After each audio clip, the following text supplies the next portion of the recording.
అక్కడ పెట్టినటువంటి పోలీసు ఫోర్సులు ఇవన్నిటిని చూసినారు కదా. స్వయంగా పులివెందులలో డిఎస్పీగా ఉన్నటువంటి మురళీ నాయక్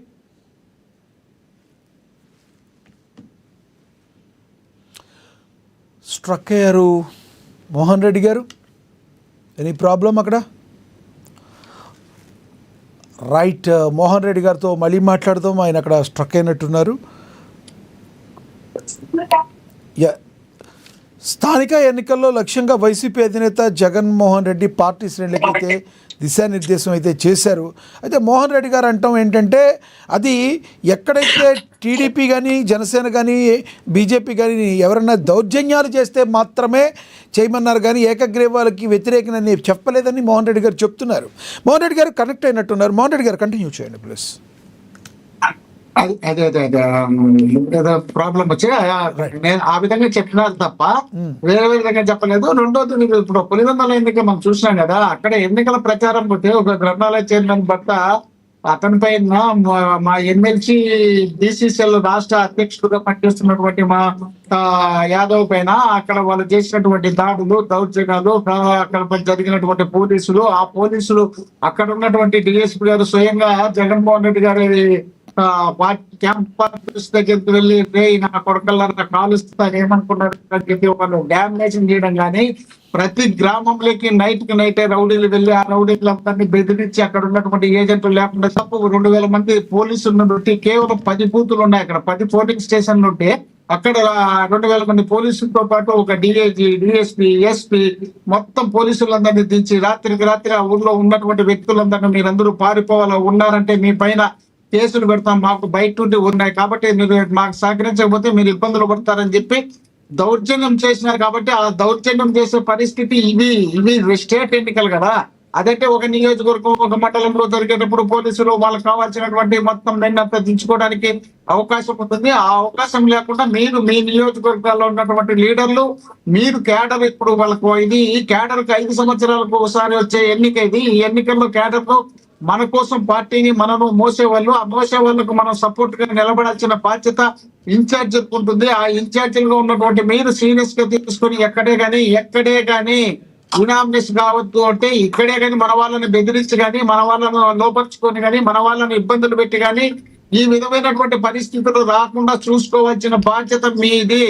మీరు అక్కడ ఫెయిల్యూర్ అయితే క్యాండిడేట్ గా మీరు ఫెయిల్ అయినట్టు, క్యాండిడేట్ గా మీరు ఫెయిల్ అయితే మీకు టికెట్ ఇచ్చే ప్రసక్తే లేదని దమ్మున్న మగాడు లాగా జగన్మోహన్ రెడ్డి గారు 3 సంవత్సరాల టైం ఉన్నప్పుడు మీకు టికెట్లు ఇవ్వను మీరు ఫెయిల్ అయితే అని చెప్పినటువంటి చరిత్ర దేశంలో ఏ రాష్ట్రంలో ఏ పార్టీ నాయకుడు కూడా చెప్పి ఉండడు ఇంత ముందుగానే. కానీ ఆయన చెప్పినాడు, ఎందుకంటే ఆయనకు నమ్మకం ఉంది, ప్రజల మీద నమ్మకం ఉంది, ప్రజల్లో విశ్వాసం ఉంది. ప్రజలు ఖచ్చితంగా వైఎస్ఆర్ కాంగ్రెస్ పార్టీని ఆదరిస్తారన్న విశ్వాసంతో ఉన్నాము కాబట్టి మీరు అక్కడ ఎటువంటి పరిస్థితుల్లో డ్యామేజ్ జరగకుండా చూసుకోవాల్సిన బాధ్యత మీది. వాళ్ళను కాపాడవలసిన బాధ్యత మీది. వాళ్ళను మీరు కాపాడితే మిమ్మల్ని రేపు వాళ్ళు కాపాడతారు. ఈ పరిస్థితుల్లో ఎటువంటి పరిస్థితుల్లో మిస్ చేయకుండా మీరు పనిచేయండి అనే కార్యక్రమాన్ని జగన్మోహన్ రెడ్డి గారు చెప్పినారు తప్ప లేక మనం దౌర్జన్యం చేద్దామా, మనం లేక టికెట్లు చేసుకుందామా అనే ఆలోచన జగన్మోహన్ రెడ్డి గారు ఎక్కడా చెప్పలే. కాబట్టి దానికి వాళ్ళు అక్కడ ఉన్నటువంటి పోలీసు అధికారులు గతంలో చేసినటువంటి అరాచకాలు, అన్యాయాలు వాటన్నిటిని కూడా పరిగణలోకి తీసుకోండి. వాళ్ళతో ఒకసారి సామరస్యంగా చెప్పండి. ఇక్కడ నిన్న జగన్మోహన్ రెడ్డి గారు మాట్లాడుతూ ఏదైతే ఆ రిపోర్ట్లు కూడా మేము తెప్పించుకుంటాం, ఏదైతే ఎలా జరిగింది అనే దానికి స్వీట్ వార్నింగ్ లాగా ఇచ్చారు. ఏదైతే రిపోర్ట్లు తెచ్చుకుంటాం ఏం జరిగింది అన్న దానికి అభద్రతా భావంతో ఉన్నారని చెప్పి ఒక వార్త బయట సోషల్ మీడియాలో వెళ్తుంది. తెలిసిపోయింది జగన్మోహన్ రెడ్డి గారికి తమ ప్రజలు తమ వైపు లేరని, కాబట్టి ఇలా రక్షణాత్మక ధోరణిలో మాట్లాడుతున్నాడని అంటున్నారు. వాస్తవం ఉందంటారా?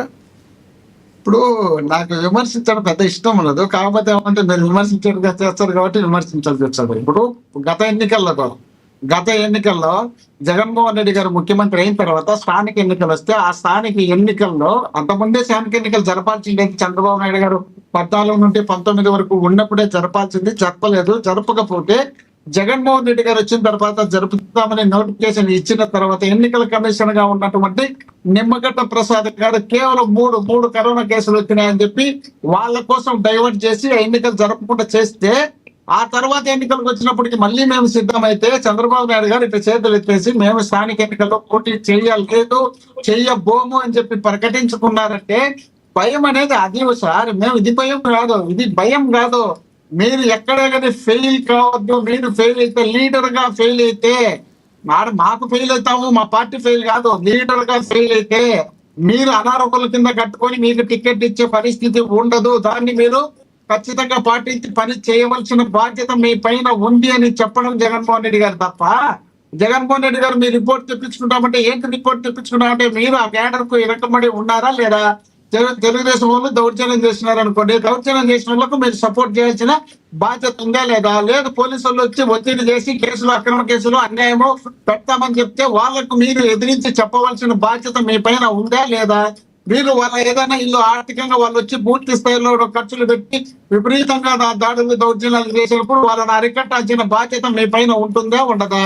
వీటన్నిటిని పరిగణలోకి తీసుకొని మీ రిపోర్ట్ నేను తెప్పించుకుంటా. మీ నియోజకవర్గాల్లో మీరు ఫెయిల్ అయితే, మీరు అక్కడ జరిగినటువంటి పరిణామాల్లో చాలా తేడాలు ఉంటే ఆ తేడాలు మీ వల్ల జరిగిందా, ప్రజల వల్ల జరిగితే మేము ఓడిపోతే మేము దాన్ని పట్టించుకోవాల్సిన అవసరం లేదు. మేము ఓడిపోతే మేము మా లీడర్ల మీద ఒకరి మీద మేము చర్యలు తీసుకుంటాం చెప్పడం లేదు. మనము పోటీ చేద్దాం, ఎన్నిక జరుపుదాం, ప్రజాస్వామ్యబద్ధంగా ఎన్నిక జరుపుదాం. మోహన్ రెడ్డి గారు, ఇదిలా ఉంటే పులివెందులకు సంబంధించి పులివెందుల్లో ఎప్పటి నుంచో అనేక గ్రామాలకి వాటర్ ప్రాబ్లం ఉంది, మనందరికీ కూడా తెలుసు. దానికి సంబంధించి ఈరోజు కూటమి ప్రభుత్వం మరి ఉప ముఖ్యమంత్రి పవన్ కళ్యాణ్ ఎవరైతే ఉన్నారో అక్కడికి వాటర్ని తీసుకురావడంలో సక్సెస్ అయ్యారని, పులివెందుల గుండెల ప్రజల్లో మంచి స్థానాన్ని సంపాదించుకున్నారని చెప్పి వార్తలు వస్తున్నాయి. దీనిలో వాస్తవం ఉందా లేదా? ఇప్పుడు పులివెందులకు దాదాపు 80% జగన్మోహన్ రెడ్డి గారు పూర్తి చేసినాడు. 80% పూర్తి చేసిన తర్వాత ట్యాప్లు బిగించేది, కనెక్షన్ ఇచ్చేది, స్విచ్ ఆన్ చేసేది, కలర్లు కొట్టేది, ఇలాంటి కార్యక్రమాలు అయితే గవర్నమెంట్ పోయింది కాబట్టి ఉన్నాయి. ఈ ఉన్న తర్వాత ఇది మీరు అధికారంలోకి వచ్చిన తర్వాత దాన్ని చేసింది అయితే వాస్తవం. మేము మీకు సంబంధమే లేదు, మేమే అన్ని చేసినామని మాకు అలవాటు లేదు కానీ చెప్పను. మేము 80% పూర్తి చేసిన తర్వాత 20% వర్క్ ఉంటే ఆ 20% గవర్నమెంట్ రొటీన్ గా జరిగింది. ఆ జరిగిన తర్వాత ఇక్కడ ఇప్పుడు శంకుస్థాపన చేసుకోవడానికి, ఓపెనింగ్ చేసుకోవడానికి పనికొస్తుంది. దాన్ని మేము కాదనిలే. ఆ దాంట్లోనే పులివెందుల మనుషుల్లో గుండెల్లో స్థానం సంపాదించుకుంటే ఆ పులివెందుల నియోజకవర్గాన్ని హైదరాబాద్ సిటీ లాగా తయారు చేసినటువంటి జగన్మోహన్ రెడ్డి గారి గుండెల్లో స్థానం లేకుండా పవన్ కళ్యాణ్ గారు వచ్చి ఓపెనింగ్ చేస్తేనే ఆయన గుండెల్లో స్థానం పెట్టిస్తారబ్బా. అది ఒకటి. చంద్రబాబు నాయుడు గారు కూడా రైల్వే కొండాపురం దగ్గర ఒక ప్రాజెక్ట్ కి సంబంధించి రాజశేఖర రెడ్డి గారు అంతా పూర్తి చేసిన తర్వాత చంద్రబాబు నాయుడు గారు వచ్చి నీళ్లు ఇడిచి, ఆ నీళ్లు ఇడిచిన తర్వాత అక్కడ సతీష్ రెడ్డి ఇప్పుడు మా పార్టీలో ఉన్నాడు, అప్పుడు ఆయన అక్కడే ఉండి గడ్డం పెంచుకొని తిరిగి పాపం చేసిన తర్వాత నీళ్లు ఇడిచి, ఆ నీళ్లు ఇడిచిన తర్వాత అక్కడ చంద్రబాబు నాయుడు గారు వచ్చినప్పుడు ఎంపీగా ఉన్నటువంటి మా అవకాశ రెడ్డి గారు స్పీచ్ ఇవ్వబోతే ఆ స్పీచ్ ఇచ్చేటప్పుడు మాకు రాజశేఖర రెడ్డి గారు ఇంత చేసినారు, చంద్రబాబు నాయుడు గారు ఇంత చేసినారు అని చెప్పబోతే స్వయంగా చంద్రబాబు నాయుడు మైక్ లాక్కోండి లాక్కున్న సందర్భం రాష్ట్రం, దేశం అంతా చూసినారు కదా. కాబట్టి పని చేసిండేది మేము చేసిన పనుల్లో లాస్ట్ లో వాళ్ళు నిలబెట్టకుండా పని చేసినారు అనేది మనం అనుకోవాల్సిందే తప్ప, ఇప్పుడు ఆయన వస్తానే ఇక్కడ వచ్చి పూర్తి చేసినాడు, పులివెందుల ప్రజల పూర్తి ఇబ్బందులు ఉంటే ఆ ఇబ్బందులన్నీ ఆదుకున్నాడని చెప్పుకునేటంతా అక్కడ లేదు. కాబట్టి దాన్ని మనం ఎంత గొప్పగా చెప్పుకోవాల్సినంత అవసరం అయితే లేదు. వాళ్ళు చేయాల్సిన రొటీన్ కార్యక్రమంలో భాగంగా జరిగింది. ఇప్పుడు అదేంటి భోగాపురం ఎయిర్పోర్ట్ మేము పూర్తి స్థాయిలో చేసిన తర్వాత 80% పూర్తి అయిపోయిన తర్వాత 20% వర్క్ ఉన్నప్పుడు ఆ 20% వర్క్ చంద్రబాబు నాయుడు గారు పూర్తి చేసి దాన్ని ఆయన ఓపెనింగ్ చేసుకున్నాడు. అదే ఆయన చేసింది ఆయన ఖాతాలో ఉంటుంది, మేము చేసిన మా ఖాతాలో ఉంటుంది. మొత్తం మా ఖాతా తీసేసి వాళ్ళ ఖాతాలో వేసుకుంటామంటే జనాలు